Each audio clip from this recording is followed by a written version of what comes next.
Um bom dia a todos, de modo bem especial hoje para os membros da Missão Luterana de Miguel Pereira. Neste 21º domingo após a festa do Pentecoste, dia 25 de outubro de 2020.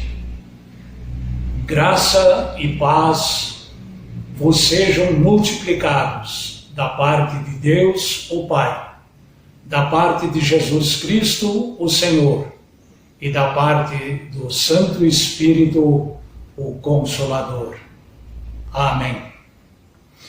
Convido a todos a comigo inclinarem humildemente o seu espírito e fazermos confissão de nossos pecados diante do Deus Todo-Poderoso e de paz. Usaremos, para tanto, versos do hino intitulado De Pecados Carregado. Falemos, pois, com Deus nestes versos. De pecados carregado, oprimido sempre andei, sem descanso ter achado, a Jesus encontrei. De pecados carregado, nem fitá-lo me atrevi, mas do Redentor amado a bondosa voz ouvi. De pecados carregado, eu na cruz por ti sofri. No madeiro vil pregado, eu de todo te remi. Dos pecados libertado, salvo para sempre estou, pois em Cristo perdoado, bem-aventurado sou. Se o amigo, a amiga, também se inclui nestes versos, então tenha bom ânimo, pois de toda esta carga de pecados, Jesus quer aliviá-lo. E eu, como ministro da sua palavra, estou autorizado a declará-lo. Perdoados estão os teus pecados, em nome do Pai, do Filho e do Espírito Santo. Amém. Vamos agora salmodiar. E para tanto vamos usar as palavras do Salmo do domingo de hoje, que é o de número 1. Bem-aventurado o homem que não anda no conselho dos ímpios, não se detém no caminho dos pecadores, nem se assenta na roda dos escarnecedores. Antes, o seu prazer está na lei do Senhor, e na sua lei medita de dia e de noite. Ele é como árvore plantada junto à corrente de águas, que no devido tempo dá o seu fruto, e cuja folhagem não murcha. E tudo quanto ele faz será bem-sucedido. Os ímpios não são assim. São, porém, como a palha que o vento dispersa. Por isso, os perversos não prevalecerão no juízo, nem os pecadores na congregação dos justos. Pois o Senhor conhece o caminho dos justos, mas o caminho dos ímpios perecerá. Glória ao Pai, e ao Filho, e ao Santo Espírito, como era desde o princípio, agora é, e por todo sempre há de ser. Amém. Vamos também ler a palavra de Deus que nós destacamos para a nossa meditação neste domingo. E ela se encontra na carta aos Romanos, no capítulo 10, os versículos 8 até 15. Ouçamos, pois. A palavra está perto de ti, na tua boca e no teu coração. Isto é, a palavra da fé que pregamos. Se com a tua boca confessares Jesus como Senhor, e em teu coração creres que Deus o ressuscitou dentre os mortos, serás salvo. Porque com o coração se crê para a justiça, e com a boca se confessa a respeito da salvação. Porquanto a Escritura diz: todo aquele que nele crê não será confundido. Pois não há distinção entre judeu e grego, uma vez que o mesmo é o Senhor de todos, rico para com todos os que o invocam, porque todo aquele que invocar o nome do Senhor será salvo.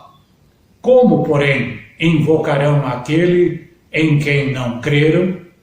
E como crerão naquele de quem nada ouviram? E como ouvirão se não há quem pregue? E como pregarão se não forem enviados? Como está escrito: quão formosos são os pés dos que anunciam coisas boas. Até aqui a palavra de Deus para o domingo de hoje. Vamos confessar também a nossa fé nas palavras do Credo Apostólico. Creio em Deus Pai Todo-Poderoso, Criador do céu e da terra, e em Jesus Cristo, seu único Filho, nosso Senhor, o qual foi concebido pelo Espírito Santo, nasceu da Virgem Maria, padeceu sob Pôncio Pilatos, foi crucificado, morto e sepultado. Desceu ao inferno.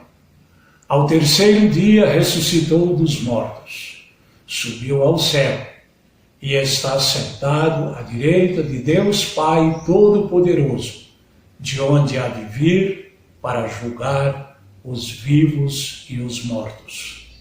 Creio no Espírito Santo, na Santa Igreja Cristã, a comunhão dos santos, na remissão dos pecados, na ressurreição da carne e na vida eterna. Amém. E agora vamos ouvir o hino intitulado Muitos Homens Fazem.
as palavras que nos servem de base para a nossa meditação desta manhã, nós as tomamos do capítulo 14 da primeira carta aos Coríntios, nos versículos 31 a 33, que dizem assim: porque todos podereis profetizar, um após outro, para todos aprenderem e serem consolados. Os espíritos dos profetas estão sujeitos aos próprios profetas, porque Deus não é de confusão, e sim de paz. Que Deus abençoe estas palavras em nossos corações nesta hora. No Senhor Jesus da Igreja, prezados membros da Missão Luterana de Miguel Pereira e demais amigos ouvintes das nossas mensagens. No capítulo 14 da primeira carta aos Coríntios, o Espírito Santo argumenta, através do apóstolo Paulo, que Deus é Deus de paz e não de confusão. O que visa esta argumentação é a paz na igreja. Ora, a serviço da paz está a ordem e a decência. Mas antes de continuarmos a nossa exposição da palavra de Deus acima referida, é preciso historiar um pouco o momento que estamos vivendo. Muito bem. No domingo passado, a Igreja da Paz, no Rio de Janeiro, convocou uma Assembleia Geral online para o domingo que vem, dia 1º de novembro, às 11h30. E o primeiro assunto da ordem do dia desta Assembleia Geral é encaminhar um chamado à administração geral da Igreja de um pastor formando do Seminário Concórdia deste ano, para ministrar a palavra de Deus em nossa missão aqui em Miguel Pereira, a partir de janeiro do ano que vem. Isto está acontecendo porque nós não conseguimos montar e registrar o nosso estatuto, que nos tornaria aptos para agir como igreja organizada autônoma. E assim nós mesmos poderíamos convocar a Assembleia Geral para emitir este chamado. Mas, porque não conseguimos fazer isso, nós continuamos oficialmente dependentes da Comunidade Evangélica Luterana da Paz, na Tijuca. Por isso, é ela que precisa encaminhar este chamado pastoral. Também, no domingo passado, completaram-se 5 anos da minha instalação como pastor da Comunidade da Paz para servir esta missão aqui nesta cidade. A instalação aconteceu aqui nesta casa e as fotografias afixadas ali registram este momento solene. Para mim, foi um momento de emoção especial, de muitas e elevadas expectativas. E espero que também tenham sido dos presentes daquele momento aqui na casa. Mas, como em geral, as frustrações geralmente excedem as expectativas, provavelmente aqui também não há exceção, tanto para mim como para vocês. No entanto, isto não cabe a mim julgar. Há quem o julgue com total isenção e justiça.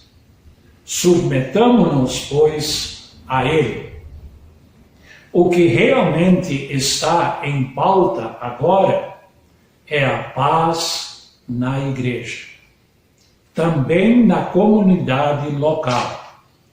Sem esta paz, nenhuma igreja tem condições de se desincumbir de suas funções e de suas tarefas, entre as quais a principal é a sagrada ordem da salvação, que nos é ensinada de uma maneira clara e simples no capítulo 10 da Carta aos Romanos. O capítulo 10 da Carta aos Romanos, é o grande capítulo que todos deveríamos conhecer nos seus detalhes, especialmente aqueles que estão sendo assediados por espirituais de plantão, atormentando as suas consciências e pondo em dúvida a fé singela e sincera que se move em seus corações.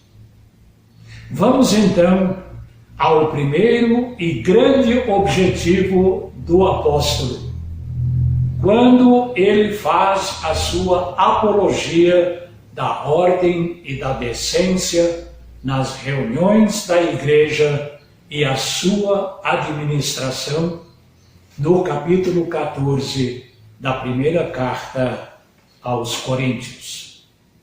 Ele parte do princípio de que existe um anseio supremo em todo ser humano, a saber, a bem-aventurança eterna, ou então o destino feliz depois de passar por esta vida, uma vida efêmera neste mundo. No capítulo 10 da Carta aos Romanos está a seguinte sentença: todo aquele que invocar o nome do Senhor será salvo.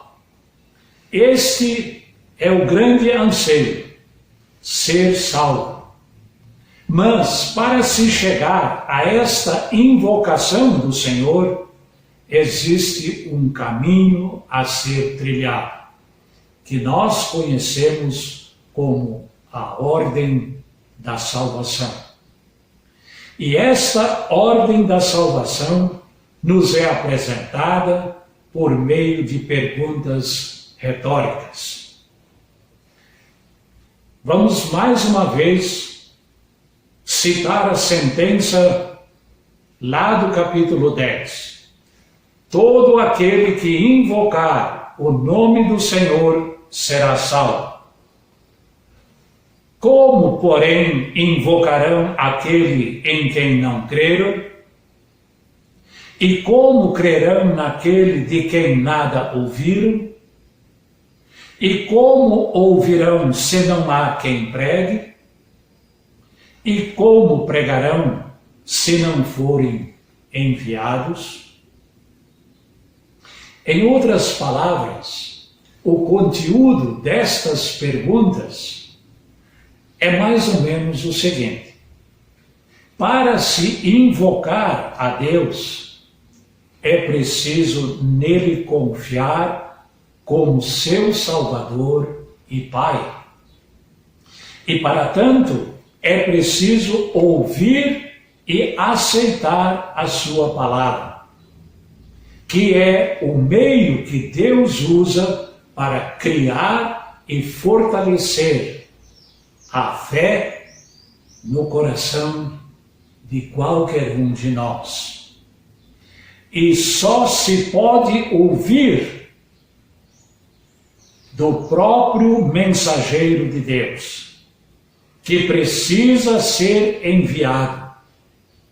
Isto é, ele precisa da autoridade que vem do próprio Deus, e isto através de sua igreja.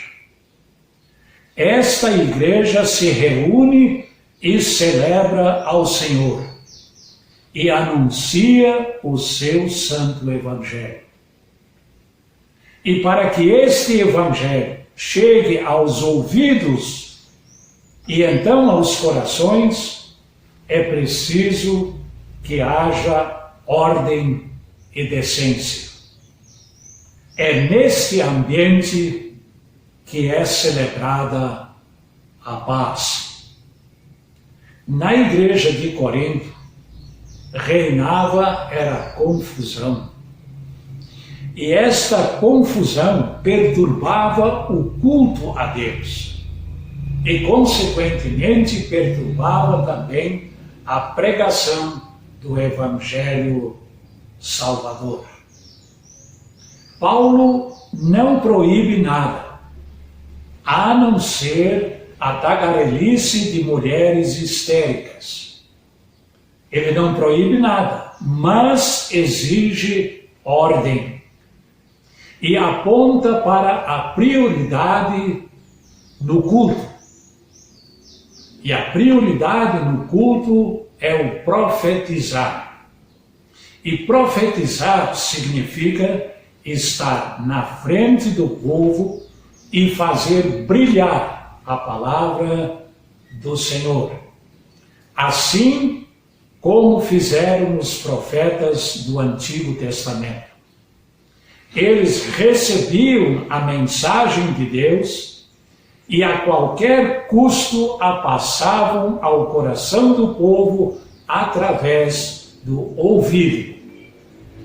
Eles não apenas anunciavam os acontecimentos do futuro. Isso acontecia também algumas vezes, e a bem da verdade, sempre relacionado ao cumprimento da promessa de Deus de enviar ao mundo o Messias, o Salvador da humanidade. Neste mistério, o profetizar, ninguém devia ser excluído, nem mesmo as mulheres.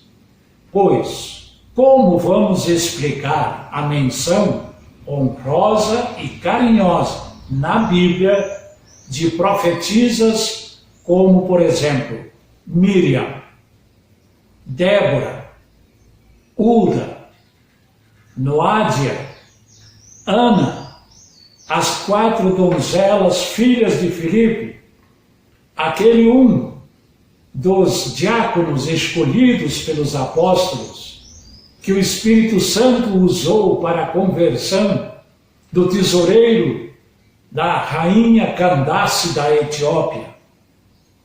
E, além de tudo, o cumprimento do predito do profeta Joel, quando falou: vossos filhos e vossas filhas profetizarão.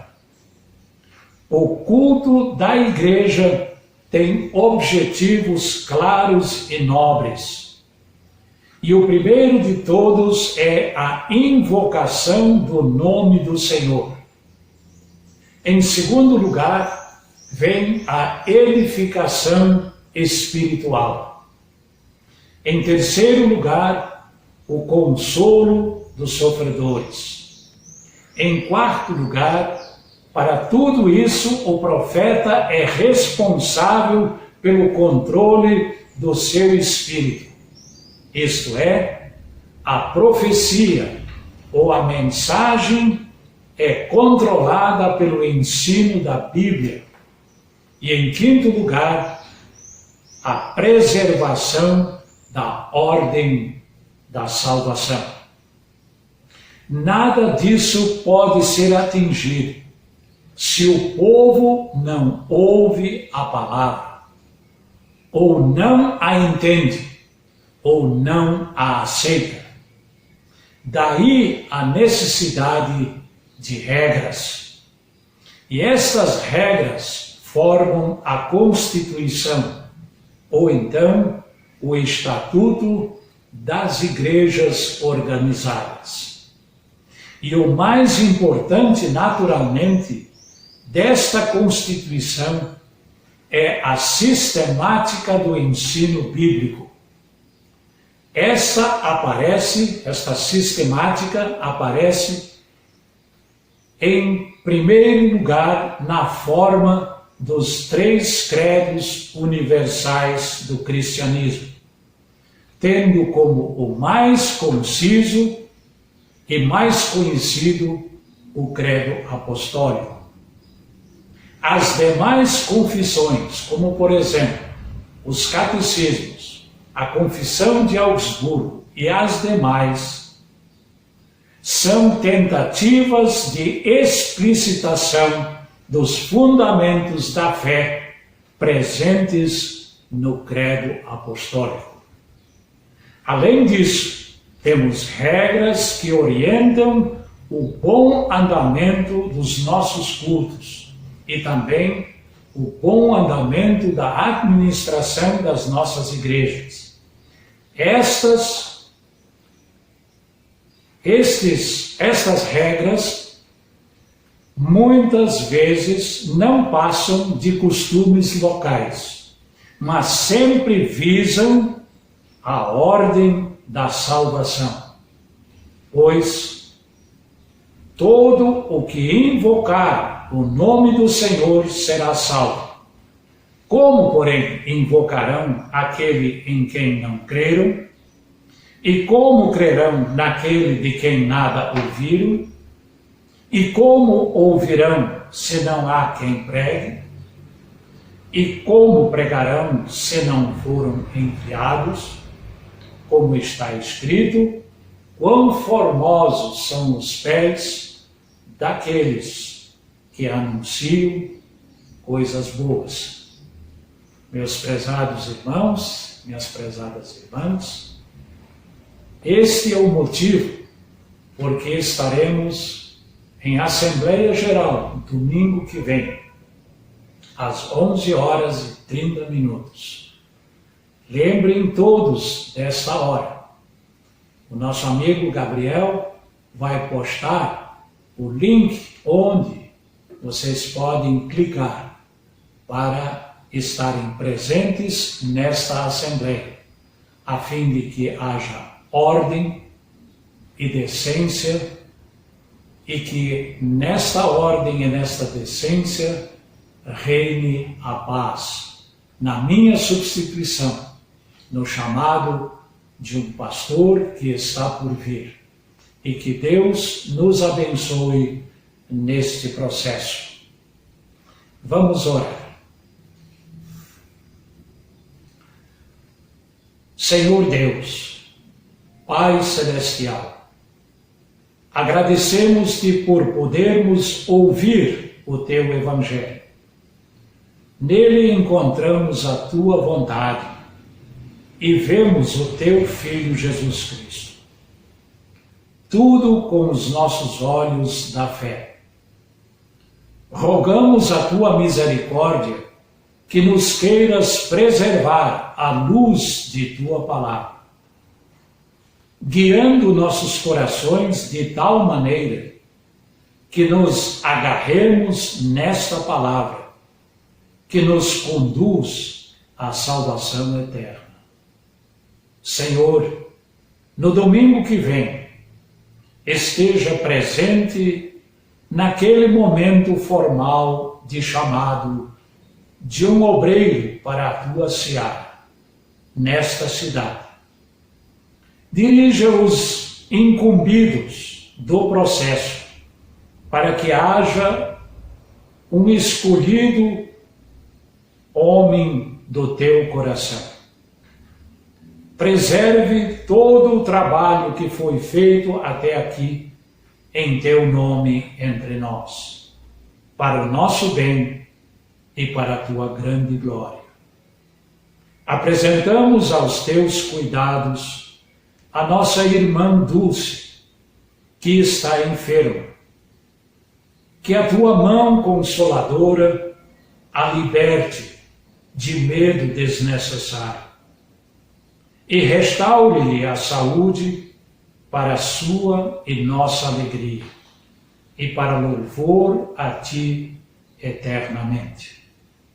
Nós também te agradecemos, Senhor, porque ouviste as nossas orações do passado e temos notícia de que, em favor de quem oramos, estão se recuperando e estão alegres e agradecidos a Ti. Concede-nos esta graça de sempre sermos ouvidos nas nossas orações. E tudo mais que nos queres dar e que pesa em nosso coração neste momento, que queremos apresentar na Tua presença, queremos fazê-lo dizendo a oração que Teu Filho nos ensinou e que nos basta. Pai nosso que estás nos céus, santificado seja o Teu nome. Venha o Teu reino. Seja feita a Tua vontade, assim na terra como no céu. O pão nosso de cada dia dá-nos hoje. E perdoa-nos as nossas dívidas, assim como nós também perdoamos aos nossos devedores. E não nos deixes cair em tentação, mas livra-nos do mal, pois teu é o reino, o poder e a glória para sempre. Amém. Recebei a bênção do Senhor. O Senhor vos abençoe e vos guarde. O Senhor faça resplandecer o seu rosto sobre vós e tenha misericórdia de vós. O Senhor sobre vós levante o seu rosto e vos dê a sua santa paz. Amém. O hino, ó Deus, desperta e chama, quer nos introduzir no clima daquilo que vai acontecer no domingo que vem. Ouçamos.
Gostaria também de tornar público que no domingo que vem, o nosso culto presencial aqui na casa, para a celebração da Santa Ceia, para todos aqueles que gostariam de participar da Ceia do Senhor, não será celebrado às 10 horas da manhã, porque a Assembleia Geral é às 11h30. E também porque tem pessoas que gostariam de participar e não podem estar aqui às 10 horas. Portanto, vamos celebrar o culto presencial às 17 horas, isto é, às 5 horas da tarde. Todos estão convidados para este momento especial. E para terminarmos, eu gostaria de brindar os ouvintes com algo que me é muito caro, porque há mais de 50 anos eu também me formei no Seminário Concórdia. E vamos ver agora algumas vistas do seminário onde está sendo formado o pastor que será chamado para ser o pastor desta missão. E vamos escutar os estudantes cantando o hino do seminário.